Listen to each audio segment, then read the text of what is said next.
ഇന്നലെയാണ് ബി.ജെ.പിയുടെ പുതിയ സംസ്ഥാന അധ്യക്ഷനായി രാജീവ് ചന്ദ്രശേഖർ ചുമതലയേറ്റ ശേഷം ഇന്നലെ ന്യൂസ് 18നോടും അദ്ദേഹം വളരെ വിശദമായി സംസാരിക്കുകയുണ്ടായി. പുതിയ ചില കാര്യങ്ങൾ അദ്ദേഹം പറയുന്നുണ്ട്. മുൻ നേതൃത്വത്തെ തിരുത്തുകയല്ല തന്റെ ലക്ഷ്യമെന്നാണ് ബി.ജെ.പി സംസ്ഥാന അധ്യക്ഷൻ രാജീവ് ചന്ദ്രശേഖർ പറയുന്നത്. ബി.ജെ.പി കേരളത്തിൽ മുന്നോട്ട് വെച്ച ആശയങ്ങളുടെ തുടർച്ചയാണ് ഉണ്ടാവുക.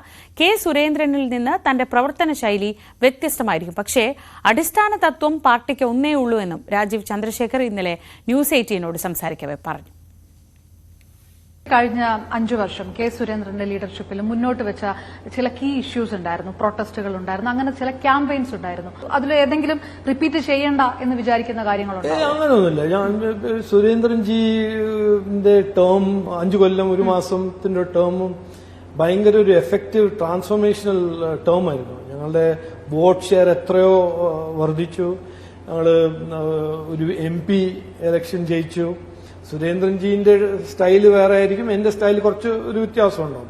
ബട്ട് ഞങ്ങളുടെ കോർ തോട്ട് പ്രോസസ് ഈ കോൺഗ്രസും UDF-ഉം CPM-ന്റെ LDF-ലും അവരുടെ ഐഡിയോളജിയിൽ ഒരു വ്യത്യാസമില്ല. ഇപ്പൊ 2 പാർട്ടി അഴിമതിയും ആക്രമണത്തിന്റെ പാർട്ടിയായിരിക്കുന്നു. ശരിക്കും ഒരു ഓൾട്ടർനേറ്റ് ഇന്ത്യയില് കേരളയില് ഇന്ത്യയാണ് എന്നാണ് ഞങ്ങള് ആദ്യവും പറഞ്ഞത്, ഇനിയും പറയാൻ പോകുന്നത്. സംസ്ഥാന ബി.ജെ.പിയിൽ ഇനി ഗ്രൂപ്പുകൾക്ക് ഒരു പ്രസക്തിയുമില്ലെന്ന് കൂടി അദ്ദേഹം പറയുന്നു. പാർട്ടിയിലെ മുതിർന്ന നേതാക്കന്മാരെ ഒരിക്കലും ഒഴിവാക്കുകയില്ല. അവർക്കെല്ലാം കൃത്യമായ പരിഗണനയും ചുമതലകളും കേന്ദ്ര നേതൃത്വം ഉറപ്പാക്കുമെന്നും രാജീവ് ചന്ദ്രശേഖർ Q18-ൽ പറഞ്ഞു. ഫാക്ഷനലിസം ഇവിടെ ഒരു വിഷയമായിരുന്നു. ഇതോടുകൂടി ആ വിഷയങ്ങളെല്ലാം അവസാനിച്ചു, അങ്ങനെയാണ് എന്റെ പേഴ്സണൽ എക്സ്പീരിയൻസിൽ ഞാനിത് ഇതുവരെ കണ്ടിട്ടില്ല.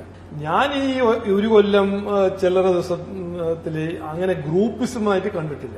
പണ്ടുണ്ടെങ്കിലും ഇന്ന് ഈ ഒരു ദൗത്യം, ഈ ഒരു മിഷൻ മുമ്പോട്ട് വെച്ച് നമ്മൾ മുമ്പോട്ട് പോകുമ്പോൾ ഒരു ടീമായിട്ടാണ് ഞങ്ങൾ മുമ്പോട്ട് പോകുന്നത്. അത് ശോഭാ സുരേന്ദ്രൻജി, കുമ്മനം രാജേട്ടൻ, V മുരളീധരൻ, സുരേന്ദ്രൻജി, ഞാന് എല്ലാവരും ഇരുന്ന് നമ്മൾ തീരുമാനിച്ചിട്ടാണ് മുമ്പോട്ട് കൊണ്ടുപോകുന്നത്. ഈ ഒരു കോമൺ ഗോൾ മുമ്പിൽ വെച്ച് നമ്മൾ അധ്വാനിക്കുമ്പോൾ എനിക്ക് തോന്നുന്നില്ല ഗ്രൂപ്പിസം എന്ന് പറഞ്ഞ ഫിനോമിനന്റെ ഒരു ചാൻസ് ഉണ്ട്. ഇപ്പൊ കെ സുരേന്ദ്രൻ മാറുന്നു, ശോഭാ സുരേന്ദ്രനുണ്ട്, അങ്ങനെ MT രമേശ് അടക്കം. ഇവർക്കൊക്കെ ഇനി പാർട്ടിയിൽ എങ്ങനെയായിരിക്കും ഇവരെ ഇനി പ്ലേസ് ചെയ്യാൻ പോകുന്നത്? കേരള രാഷ്ട്രീയത്തിനെ പറ്റി അവർക്ക് എത്രയോ എക്സ്പീരിയൻസ് ഉണ്ട്. ആ എക്സ്പീരിയൻസ് എല്ലാം പാർട്ടിക്ക് ഉപയോഗിക്കണം, പാർട്ടിയെ ഡിപ്ലോയ് ചെയ്യണം.